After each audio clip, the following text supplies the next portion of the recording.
Guys, Ailoupup here. This week's topic was a book being made into a movie this year, and for that I chose A Wrinkle in Time by Madeleine. I apologize if I mispronounce.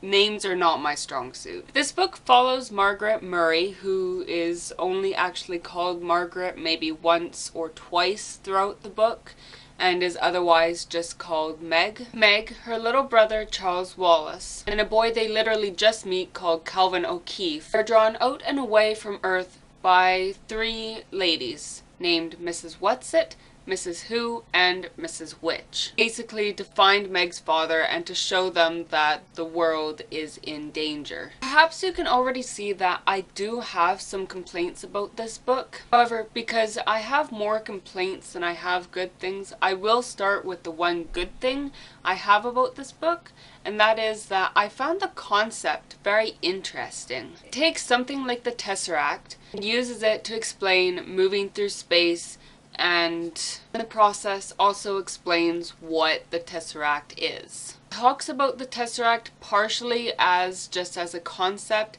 and also partially as a real thing. Now that that's out of the way, I do have some complaints, as I mentioned earlier. And for that, I think I will start with the characters, mainly with Meg. Her main concern throughout the entire book is the rescue of her father, which is alright for a while, but when she's told that there are other lives at stake, not just her father's, basically the only thing she really cares about is she going to be able to see her father and is she going to be able to help him. The real change is when she's concerned for her brother Charles Wallace. Personality-wise, her changes are sudden and take complete 180 turns.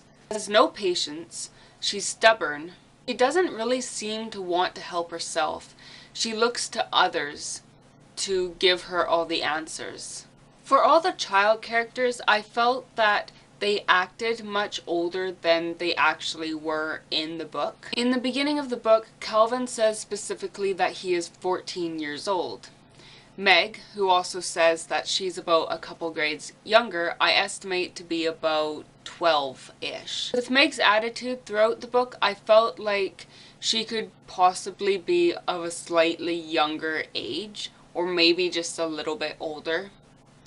While with Calvin, I felt like he should have been more of about 16, 17-ish. Charles Wallace is about 5 in this book, but he doesn't really act about 5. If I had to guess based on just how he acts and what he says, I would guess probably around Meg's and Calvin's ages. But I get that it's part of his character to be intelligent and older than his age, but at the very least, he could at least act a little bit more like his 5-year-old self. Speaking of Charles, I don't usually complain about names in books, but this is actually something that bothers me a little. That is that throughout the book, he's referred to as Charles Wallace, and only a handful of times is he known as just Charles.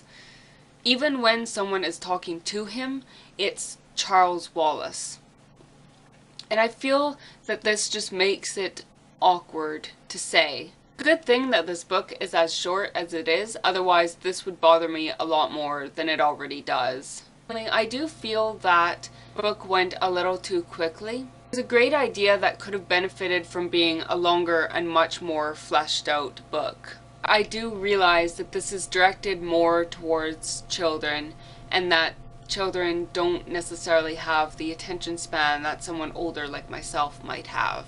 I gave this a 2 out of 5. Thank you guys so much for watching, and don't forget to like, comment, and subscribe for more book-related videos.